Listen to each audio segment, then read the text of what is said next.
Alright, y'all, welcome to another episode of Deck Tech. Today we are going to be starting a brand new deck from scratch using the commander Tatsunari Toad Rider.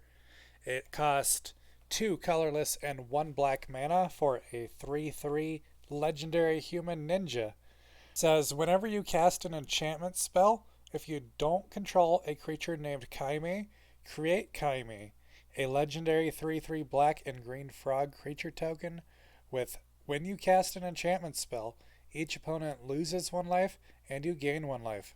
You can also pay 2 mana, Tatsunari Toad Rider, and target frog you control can't be blocked this turn, except by creatures with flying or reach. So, what drew me to this card is the color combination: the black, the green, the blue. I've not played with this color combination before, and it's been one that I've found fascinating as a concept. And so here we are today. We're going to build a deck. Black, blue, green. Okay, so I was thinking, what do I want this deck to do? What I would like to do is see Tatsunari be the primary threat on the field and run things that help it be that thing for my deck. I immediately saw this here. It's an enchantment, so it gets us the bonus that we need from Tatsunari. Whenever you cast the enchantment spell, we get the frog. So, cards like this say enchanted creature deals combat damage to an opponent. You may draw a card. Oh, this one doesn't even say combat damage. It's any damage. Where enchanted creature deals damage to opponent, you may draw a card. Nice. Okay, so enchantments like this, where I put it on to my commander, and then I can hit them with things, get value. But it's also an enchantment as it comes in, so that synergizes with Tatsunari. So we're going to put that in. I saw this return from the Wilds card, just to open that out of a pack. Seemed pretty solid. Get to choose 2. Search your library for a basic land card, put on the battlefield, tap, then shuffle. That's most often the case, probably going to be what I'm looking to do with this card. But can also create a 1/1 white human creature token or even a food token. Options 1 and 3 are probably the ones I see myself using the most. If I need a blocker, probably options 1 and 2. But excited to see this one in use. What I want to do now is search by enchant land. Here we go. Enchant land has add 1 mana of any color, can sacrifice it to draw a card. Some of these, here we go. Bonus mana. Add 2 mana of any color, add 2 mana of any color, and add 2 mana of any color. These I want to put in. So this will be our form of mana ramp in the form of these enchantments. Because, again, they synergize with Tatsunari's ability. So I want something like this. Lithiform Blight. When enters the battlefield, draw a card. Enchant land loses all land types and abilities and has tap for colorless. And tap, pay 1 life, add 1 mana of any color. Even on my own land, that pay 1 life to tap to add 1 mana of any color, that's actually kind of useful. It still taps for colorless, so I don't have to do it that way every turn. And it also draws a card when it comes in. It also has the potential to be mana shut down for my opponent, but it can be used on either side of the field. So let's put that in, see how it plays. Again, for the same reason to add 1 mana of any color, this one does it for 1 green. We don't get the card when it enters, but we do get a card when it leaves. So if we no longer need the mana fixing, we sacrifice this, we get a card. Okay, here's one. When New Horizons enters the battlefield, put a +1/+1 counter on target creature you control. And Enchanted Land has tap to add 2 mana of any one color. We can probably still run some land ramp that's not an enchantment. Search your library for a basic land card, put on the battlefield, tap, then shuffle for 2 mana. We want to make sure it goes to the battlefield. Okay, Emergent Sequence. Cultivate. This one's cool. It puts 2 land cards on the battlefield for 4 mana, and it can flip into a creature I'm not terribly excited about a ramp spell for 4 mana, but 2 lands is 2 lands. Let's try it out. Okay, that gives us a handful of ramp spells. This one can put 2+1/+1 counters onto my creatures on the field for a total of 8 mana, in addition again 2 lands. But I've played this before in a heavy land ramp deck, and this one fits in pretty nicely. So we'll put that on. What about... It's an enchantment. Ooh. That's what's selling me on this one, is it's an enchantment. Because I think our other creatures we're running in this deck are going to be minimal. So something like this to pull out the only other big creatures we have in the deck, and it's an enchantment, it seems like a good fit. Okay, so we've looked at our mana ramp situation. We've got plenty of cards here to choose from as we draw through our deck. Let's look at actual like card draw situations. I see Kato here, that +1 to draw a card, then discard a card unless you attack this turn. But to bring this up for 3 mana and to be able to do that as a plus loyalty ability every turn, I have loved this card. Worth 3 mana every time.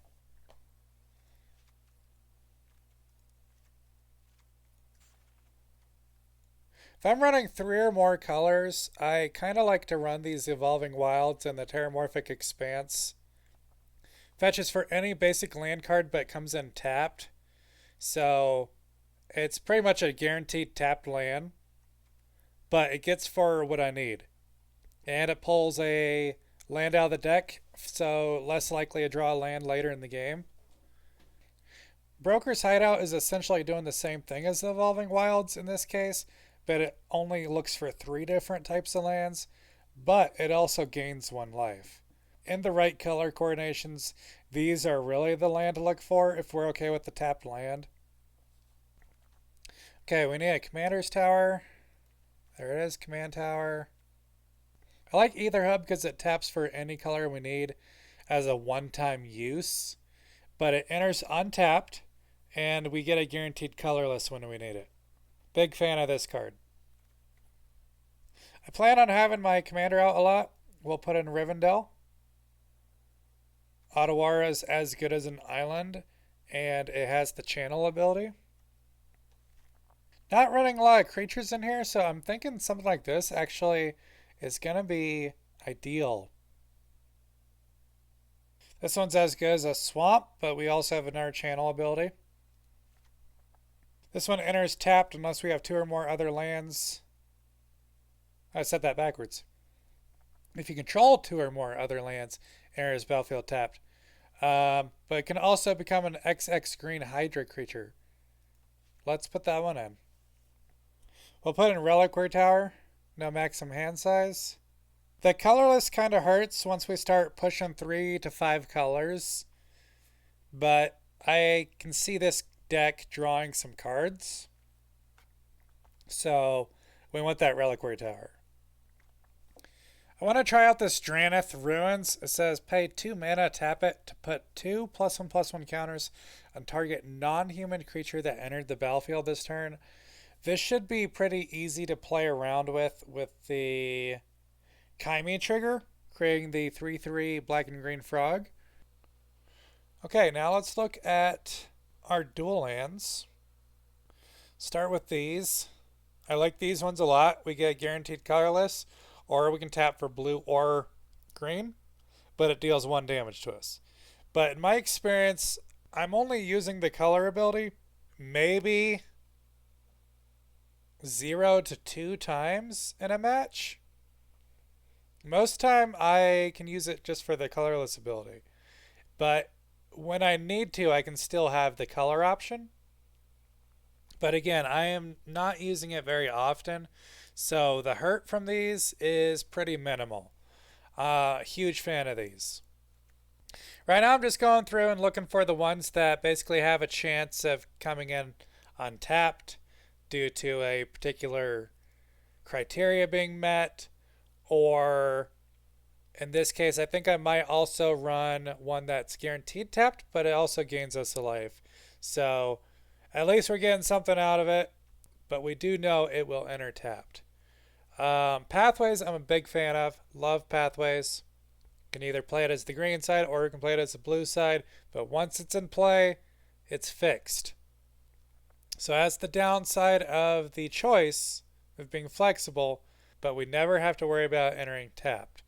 So it's kind of got a drawback, but it's also got that bonus. This one becomes a creature. Let's try that one out. This one's got possibility, the 1 damage, or the colorless. I like that one. We're going to gain 1 life. 2 or more other lands. We got another pathway. Watery Grave, we shock ourselves for 2 life if we want it untapped. See, this one here just says 2 or more other lands. And gain a life. Okay. 2 or fewer other lands. I like these ones. And a pathway. May reveal an island or swamp card. Alright, so that puts us at 40 lands. Perfect. That's my ideal number I'm looking for. Okay, so land is good. Let's continue looking at our card draw. So we began with Kato Shizuki. I give this Planeswalker an A. I've found it very useful. If I'm in blue and black, this card is usually in my deck. Card draw, consistent, 3 mana, has a plus loyalty ability. Love it. Love it, love it, love it. So our game plan is to get this into play and start attacking the other opponents. We're also producing the frog creature token whenever we cast an enchantment spell. So we basically have 2 threats in the form of a pair of 3/3s. And we want these to be getting in for damage as often as possible. They have their own built-in evasion mechanic for that 2 mana. We activate that. They can't be blocked except by creatures with flying or reach. So, what do we do about flying or reach creatures?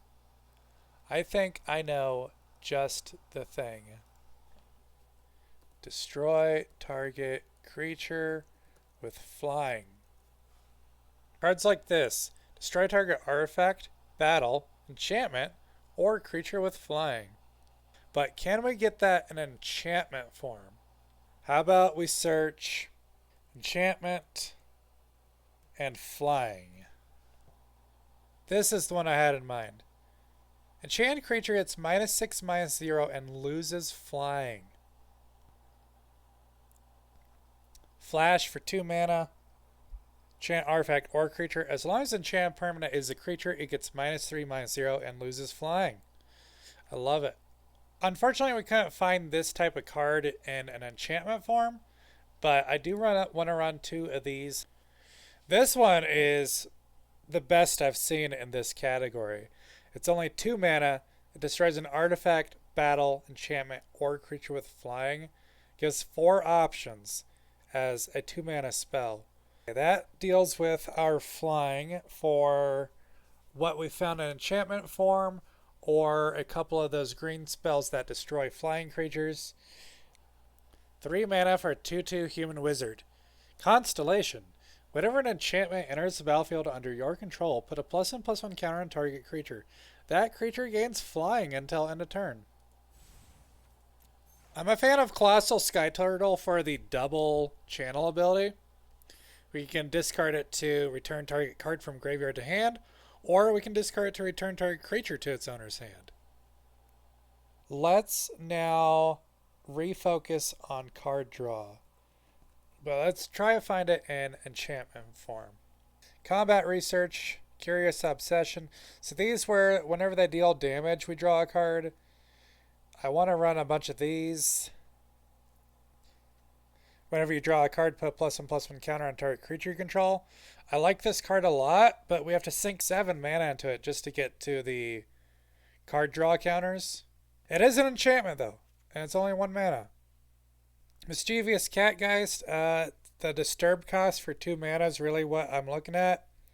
Again, it's an enchantment, comes in, Enchant creature is +1/+1 and has whenever this creature deals combat damage to a player, draw a card. This is an enchantment creature? Ooh, even better. I have not played with this card before. I can see it being interesting. Ditching cards we don't need to get new cards. Whenever you draw a card. Ominous Seas is a good card.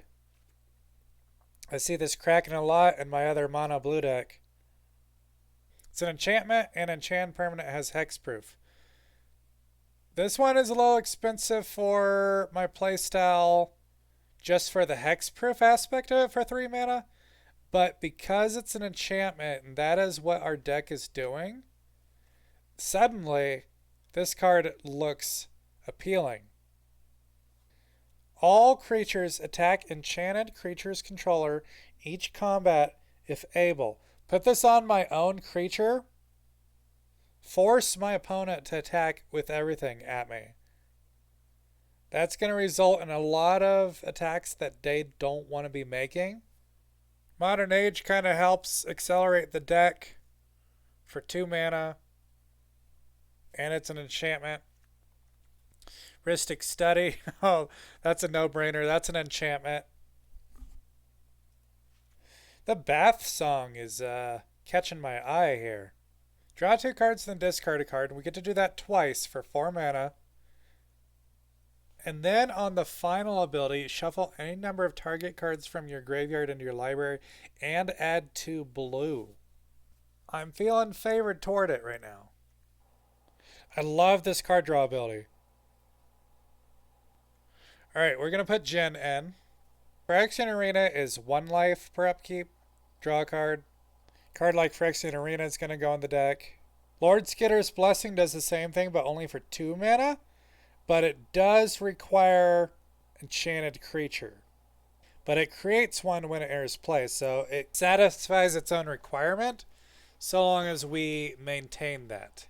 But we are planning on playing around with an enchanted creature deck. Cards like the Combat Research and the Curiosity, the Curious Obsession. So we are planning on having a enchanted creature. So this one should be a good fit. Ooh, that chapter 3 with the toad? Till end of turn, target creature you control gains, when this creature dies, draw 2 cards. Then that creature fights up to 1 other target creature. I am thinking that looks beautiful with our 3/3 frog. Make the frog fight something, we get 2 cards back, and then we play another enchantment, and then we've got the frog right back in play again. We are going to put that in. Season of Growth looks nice. 2 mana enchantment. Whenever a creature enters the battlefield under your control, scry 1. Whenever you cast a spell that targets a creature you control, draw a card. 2 mana enchant creature you control. When it enters, draw a card. An enchanted creature gets +1/+0 and has trample. Try that one out. This card seems like a good fit. Whenever that frog comes in as a 3/3, it's going to trigger this to draw a card. My only hesitation is the 3 green mana in a 3-color deck. But I am running a fair amount of ramp that should allow me to mana fix pretty well. I want to try it out, see how it plays in my hand. If I find it's unplayable most of the time, I'll take it out. Since we're mostly going to be getting in for combat damage with Tatsunari and the frog, I'm going to need some kind of creatures on the back line to protect me. Glissa Sunslayer is an MVP in that role with First Strike and Death Touch for 3 mana. Okay, so we've looked at a fair amount of cards that say draw a card on it and enchantment. Let's take a look now at Death Touch. It's an enchantment creature with Death Touch. Yes. I think what I seek is 1 mana Death Touchers. Let's keep that to be the search for what I want to add for defense.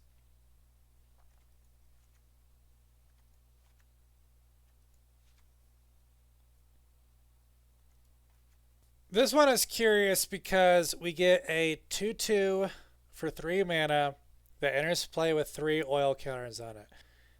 the ideal play I feel with this card that's making me want to try running it for the lifelink option or the vigilance option.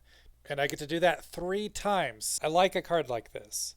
So we're going to put it in, and it doesn't feel like a dead card because it still has things I want in the deck, like the durability of the life gain or the vigilance.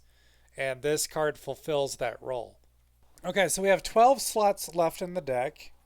We've looked at card draw, we've looked at defenders, we've looked at ramp spells, we've looked at things we want to enchant onto Tatsunari. Now I would like to take a moment looking at our protection spells. An offer you can't refuse. 1 blue mana. Counter target non-creature spell. Its controller creates 2 treasure tokens.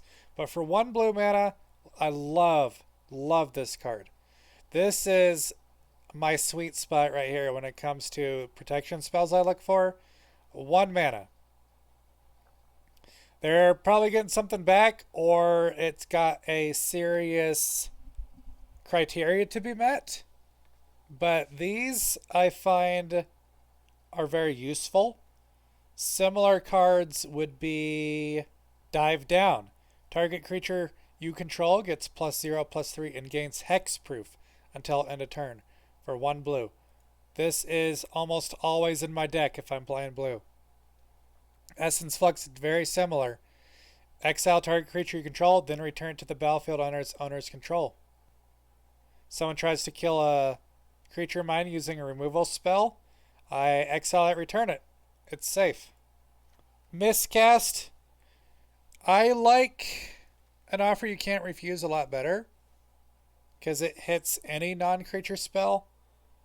This one only hits instants or sorceries, and they can still pay 3 to make it work. But again, it's only 1 mana, easy to work around with in my hand, so I'm going to put that one in. Here we go. Shore Up, 1 blue mana for +1/+1 and hexproof, and we untap the creature. This one, for the same reason as Dive Down, I'm almost always running Shore Up as well.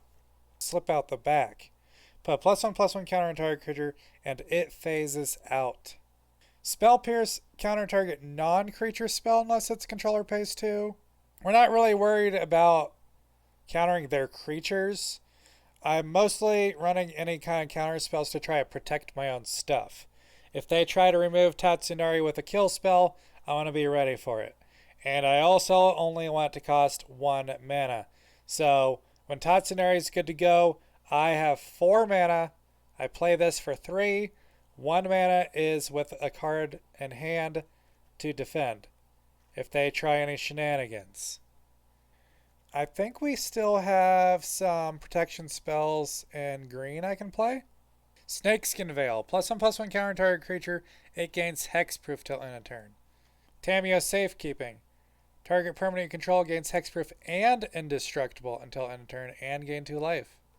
When this creature dies, return to the battlefield tapped under its owner's control with a +1/+1 counter on it.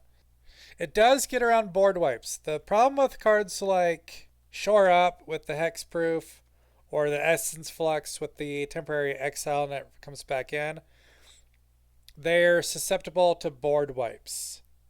A card like this gets around that because the creature dies, but then it's just going to come back. Alright, so we have 2 slots left in the deck. What does this deck need? How many enchantments do we have? We have 29 enchantments. That's a fair amount. That is a fair amount for what we want to do with this deck. But for 2 slots, I think these will be for fun slots. What do we want? It doesn't necessarily have to be the most synergistic card, but it can be something fun. Zimonandina. Whenever you draw your second card each turn, target opponent loses 2 life and you gain 2 life. Can tap to sacrifice another creature to draw a card. You may put a land card from your hand on the battlefield tapped. If you control 8 or more lands, repeat this process once. I plan on getting that second draw a lot. That 2 life lost to my opponent and 2 life gain for myself. I feel like that may hit. 1 more slot in the deck. Whenever a frog you control attacks, mill 3 cards. Whenever a permanent card is put into your graveyard from your library, exile it with a croak counter on it. You may play lands and cast spells from among cards you own and exile with croak counters on them. So this has direct synergy with our commander. Whenever this frog attacks, we mill 3 cards. It happens to slot in very well. Okay, so that brings us to 100 cards. Let's select a sleeve for our deck.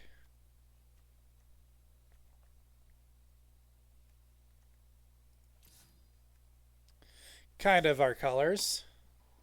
All right, so that is it for deck construction.